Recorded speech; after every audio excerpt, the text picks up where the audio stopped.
Hi guys, ನಮಸ್ತೆ. Creative ಮಾಯಿಗೆ YouTube ಚಾನಲ್ಗೆ ಸ್ವಾಗತ. ಇಂದು ನಾನು ನಮ್ಮ ತವ್ರ ಮನೆಗೆ ಹೋಗಿದ್ದೆ ಗೈಸ್. ತವ್ರ ಮನೆಯಿಂದ ಜಸ್ಟ್ ಇವಾಗ ತಾನೇ ಬಂದೆ. ಫ್ರೆಶ್ ಅಪ್ ಆದೆ, ಸ್ವಲ್ಪ ರೆಸ್ಟ್ ಮಾಡಿದೆ.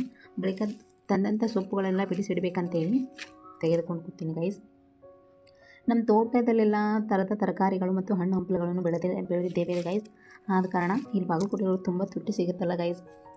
ಮಕ್ಕಳಿಗೆ ಹಣ್ಣು ಹಂಪಲುಗಳನ್ನು ನಮ್ಮಮ್ಮ ಏನಂದರು, ಎಲ್ಲ ತರಕಾರಿಗಳು ಇಲ್ಲೇ ಅದಾವು, ಸುಮ್ಮನೆ ಮತ್ತೆ ಕಲ್ಲು ತೊಗೋತೀನಕ್ಕಮ್ಮ, ಒಂದು ವಾರದ ಮಟ್ಟ ಇಲ್ಲಿಂದೇ ತೊಗೊಂಡು ಮಾಡ್ಕೊ ಅಂಥೇಳಿ ಎಲ್ಲ ಥರದ ತರಕಾರಿಗಳನ್ನು ಆಲ್ರೆಡಿ ಬ್ಯಾಗ್ಗಳು ಪ್ಯಾಕ್ ಮಾಡಿ ಇಟ್ಬಿಟ್ಟಿದ್ರು ಗೈಸ್. ಯಾವ್ಯಾವ ತರಕಾರಿ ಕೊಟ್ಟು ಕಳಿಸ್ಯಾರ ಮಮ್ಮಿ ನೋಡೋಣ ಬನ್ನಿ ಗೈಸ್. ಇದು ಸಬ್ಬಸಿಗೆ ಗೈಸ್. ಇದು ಸಬ್ಬಸಿಗೆ ಕ್ಲೀನಾಗಿ ತೊಳೆದು ಅಂದರೆ ಚೆನ್ನಾಗಿ ಸೂಡು ಕಟ್ಟಿ ತೊಳೆದು ಇವಾಗ ನೈಟ್ ಇಟ್ಟಿದ್ರು ಗೈಸ್. ಇವಾಗ ನಾನು ಇಲ್ಲಿ ತಂದು ಚೆನ್ನಾಗಿ ಬಿಡಿಸಿದ್ದೀನಿ. ಬಿಡಿಸು ಮತ್ತು ಕಟ್ ಮಾಡ್ಕೊಂಡು ಇಟ್ಕೊಂಡಿದ್ದೆ. ಒಂದು ಸ್ಟೋರ್ ಬಾಕ್ಸ್ ಒಳಗೆ ಹಾಕಿ ಫ್ರಿಜ್ ಒಳಗೆ ಇಟ್ಟರೆ 2-3 ದಿನ ತನೂ ಬರುತ್ತೆ ಗೈಸ್. ಇದು ಚೆನ್ನಾಗಿ ಕಟ್ ಮಾಡ್ಕೊಂಡು ಇಟ್ಕೊಂಡಿದ್ದೇನೆ. ಇದು ಗೈಸ್ ಕೆಂಪು ರಾಜಗಿರಿ ಅಂಥೇಳಿ, ಇದು ಕೂಡ ತಂದಿದ್ದೇನೆ ಗೈಸ್. ಇದು ಸಹಿತ ಚೆನ್ನಾಗಿ ವಾಶ್ ಮಾಡಿ ನೈಟ್ ಸೂಡು ಕಟ್ಟಿ ವಾಶ್ ಮಾಡಿ ಇಟ್ಟಿದ್ರೆ ಇವಾಗ ತಂದು ಚೆನ್ನಾಗಿ ಅದು ಸ್ವಲ್ಪ ಮೇಲಿಂದ ಬೇರು ತೆಗೆದು ಕಟ್ ಮಾಡಿ ಇಟ್ಕೊಂಡಿದ್ದೀನಿ ಗೈಸ್. ಯಾವಾಗ ನಾವು ಪಲ್ಯ ಮಾಡ್ಕೋಬೇಕು ಅಂದಾಗ ಚೆನ್ನಾಗಿ ಕಟ್ ಮಾಡಿಕೊಂಡು ಪಲ್ಯ ಮಾಡ್ಕೋಬೋದು ಗೈಸ್. ಹೀಗೆ ರೆಡಿ ಮಾಡಿಕೊಂಡು ಇಟ್ಕೋತಾ ಇದ್ದೀನಿ ಗೈಸ್. ನೋಡಿ ಗೈಸ್, ಈ ಥರ ಎಲ್ಲ ಬಿಡಿಸ್ಕೊಂಡು ಇಟ್ಕೊಂಡಿದ್ದೇನೆ. ಇದನ್ನು ಪ್ಯಾನಿನ ಗಾಳಿಗೆ ಅಥವಾ ನೆರಳಿನಲ್ಲೇ ಒಣಗಿಸ್ಕೊಂಡ್ರೆ ಚೆನ್ನಾಗಿ ಬರುತ್ತೆ ಗೈಸ್. ಬೇಕಾದಾಗ ಪಲ್ಯದು ಪಾಣಿ ಕೊಡಾಗ ಬಗರ್ ಹಾಕುವಾಗ ಇದು ಉಪಯೋಗ ಮಾಡ್ಕೋಬೋದು ಗೈಸ್. ಈ ಥರವಾದ ಒಂದು ಬಾಕ್ಸ್ನಲ್ಲಿ ಹಾಕಿ ಇಟ್ಬಿಡ್ಬೇಕು, ಅಂದರೆ ಮೇಲೆ ಮುಚ್ಚಿದ್ರೆ ಕೆಟ್ಟು ಹೋಗುತ್ತೆ ಗೈಸ್. ಹೀಗೆ ಗಾಳಿಗೆ ಹೀಗೆ ಯೂಸ್ ಮಾಡ್ತಾ ಇರಬೇಕು. ನೋಡಿ ಗೈಸ್, ಇದು ಎಷ್ಟು ಫ್ರೆಶ್ ಆಗಿದೆ. ಇದು ಕೊತ್ತಂಬರಿ ತುಂಬ ಘಮ ಘಮ ಸ್ಮೆಲ್ ಬರ್ತಾಯಿದೆ ಗೈಸ್. ಇದು ಕೂಡ ಚೆನ್ನಾಗಿ ತೊಳ್ಕೊಂಡಿದ್ದೇವೆ. ಇವಾಗ ಕಟ್ ಮಾಡ್ಕೊಂಡು ಇಟ್ಕೊಳ್ಳೋಣ ಗೈಸ್. ಸ್ಟೋರ್ ಮಾಡ್ಕೊಂಡು ಇಟ್ಕೊಂಡ್ಬಿಡೋಣ ಗೈಸ್. ನಿಮಗೆ ಇದ್ರ ಸ್ವಲ್ಪ ಗಾಳಿ ಆಗಲಾರ್ದಂಗೆ ಚೆನ್ನಾಗಿ ಕಟ್ಕೊಂಡ್ಬಿಟ್ರೆ ಫ್ರಿಜ್ನಾಗಿಟ್ಟರೆ ಮಿನಿಮಮ್ ಏನಿಲ್ಲಂದ್ರೂ 1 ವಾರ ತನಕ ಬರುತ್ತೆ ಗೈಸ್.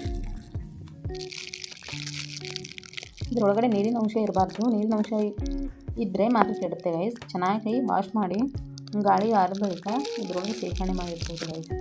ನೋಡಿ ಗೈಸ್, ಆಲ್ರೆಡಿ ಕೆಂಪು ರಾಜಗಿರಿ ನೋಡಿದೇವಲ್ಲ, ಇದು ಹಸಿರು ರಾಜಗಿರಿ ಗೈಸ್.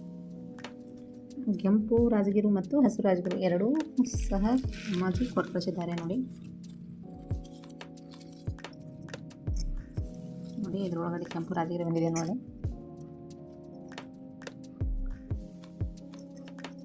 ಇದು ಹಸಿರು ರಾಜಗಿರಿ. ಹೀಗೆ ಇದು ಈ ಕವರ್ ಒಳಗಡೆ ಸ್ಟೋರ್ ಮಾಡಿ ಇಡ್ತಾ ಇದ್ದೇನೆ ಗೈಸ್. ನೋಡಿ ಗೈಸ್, ಇದು ಹುಣಸೆ ಪಲ್ಯ ಅಂಥೇಳಿ ಇದು ಸಾಂಬಾರಕ್ಕೂ ಹಾಕ್ತಾರೆ ಗೈಸ್. ನೋಡಿ, ಹುಳಿ ಹುಳಿ ಇರುತ್ತೆ. ಇದು ಬೇಳೆ ಸಾಂಬಾರ್ಗೆ ಬೇಳೆ ಸಾಂಬಾರ್ಗೆ ಮತ್ತು ಯಾವುದಾದ್ರೂ ಕಾಳು ಸಾಂಬಾರಿಗೆ ಹಾಕಿ ಮಾಡುವ ಗೈಸ್ ಇದನ್ನು ಹಾಕ್ತಾರೆ. ತುಂಬ ಅಂದರೆ ತುಂಬ ಟೇಸ್ಟಿಯಾಗಿರುತ್ತೆ. ಸಾಂಬಾರಿಗೆ ಹುಣಸೆ ಹಣ್ಣಿನ ರಸ ಹಾಕಿದಾಗ ಹೇಗೆ ಟೇಸ್ಟ್ ಬರುತ್ತೆ ಅದೇ ಥರನೇ ಸ್ವಲ್ಪ ಡಿಫ್ರೆಂಟ್ ಆಗಿರುತ್ತೆ ಗೈಸ್. ನೋಡಿ ಗೈಸ್, ಇದು ಪುಂಡಿ ಪಲ್ಯ ಸಹ ಇದನ್ನು ಸಹ ನಾನು ಅಡುಗೆ ಮಾಡಿದಾಗ ಯೂಟ್ಯೂಬ್ ಚಾನಲ್ಗೆ ಹಾಕ್ತೀನಿ ನೋಡಿ ಗೈಸ್. ಅಂದರೆ ಬೇಳೆ ಹಾಕಿ ಪುಂಡಿ ಪಲ್ಯ ಮಾಡ್ತಾರೆ, ಅದಕ್ಕೆ ಟೇಸ್ಟ್ ಬೇರೆಗಿರುತ್ತೆ. ಇದು ಚಟ್ನಿ ಮಾಡ್ತಾರೆ ಮತ್ತು ಕಾಳಿಟ್ಟು ಮಾಡ್ತಾರೆ. ಮತ್ತು ಮನೇಲಿ ಯೂಸ್ ಮಾಡ್ತೀವಲ್ಲ ಜೋಳದ್ದು ಒಡೆದಂಥ ರವೆ ಹಾಕಿ ಮಾಡ್ತಾರೆ, ಅಕ್ಕಿ ರವೆ ಹಾಕಿ ಮಾಡ್ತಾರೆ, ಮತ್ತು ಸಣ್ಣಂದು ಅಂದರೆ ಉಪ್ಪಿಟ್ಟು ರವೆ ಅದು ಹಾಕಿ ಮಾಡ್ತಾರೆ ಗೈಸ್. ಅಂದರೆ ವಿವಿಧವಾದ ಕಾಳುಗಳನ್ನು ಹಾಕಿ ಮಾಡ್ತಾರೆ ಗೈಸ್. ನಾವು ಯಾವ ಥರವಾಗಿ ಮಾಡಿರ್ತೀನಿ ಅನ್ನೋದು ಯೂಟ್ಯೂಬ್ ಚಾನಲ್ಗೆ ಹಾಕಿರ್ತೀನಿ ನೋಡಿ ಗೈಸ್. ನೋಡಿ ಗೈಸ್, ಇದು ಹತ್ತಿರಿಕೆ. ಅಂದರೆ ಮಕ್ಕಳ ತಾಯಿ ಹತ್ತಿರಕ್ಕೆ ತಿಂದರೆ ಹಾಲು ಚೆನ್ನಾಗಿ ಬರುತ್ತೆ ಅಂತಾರೆ ಗೈಸ್. ಇದು ತುಂಬ ಒಳ್ಳೆಯದು ಆರೋಗ್ಯಕ್ಕೂ. ಇದು ಸಹ ನಮ್ಮ ತಾಯಿ ಕೊಟ್ಟು ಕಳಿಸಿದ್ದಾರೆ ನೋಡಿ ಗೈಸ್. ಇದು ಪಾಲಕ್ ಸಹ ಕೊಟ್ಟು ಕಳಿಸಿದ್ದಾರೆ ನೋಡಿ ಗೈಸ್. ಇದು ಪಾಲಕ್ನ ಮನೆಯಲ್ಲಿ ತುಂಬ ಅಂದರೆ ತುಂಬ ಯೂಸ್ ಮಾಡ್ತೀನಿ. ಇದರಲ್ಲಿ ಐರನ್ ಕಂಟೆಂಟ್ ಇರುತ್ತೆ.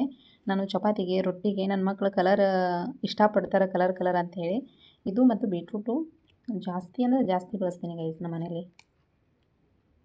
ದೊಣ್ಣಗಾಯಿ ಅಂತ ಕರಿತೀವಿ ಗೈಸ್ ನಾವು, ಅಂದರೆ ದಮ್ಮ ಮೆಣಸಿನ್ಕಾಯಿ ಅಂಥೇಳಿ. ಇವು ಸಹ ನಮ್ಮ ತೋಟದಲ್ಲಿ ಬೆಳೆದಂಥವು ಗೈಸ್. ಇದು ಸಹ ಮಮ್ಮ ಕೊಟ್ಟು ಕಳಿಸಿದ್ದಾರೆ.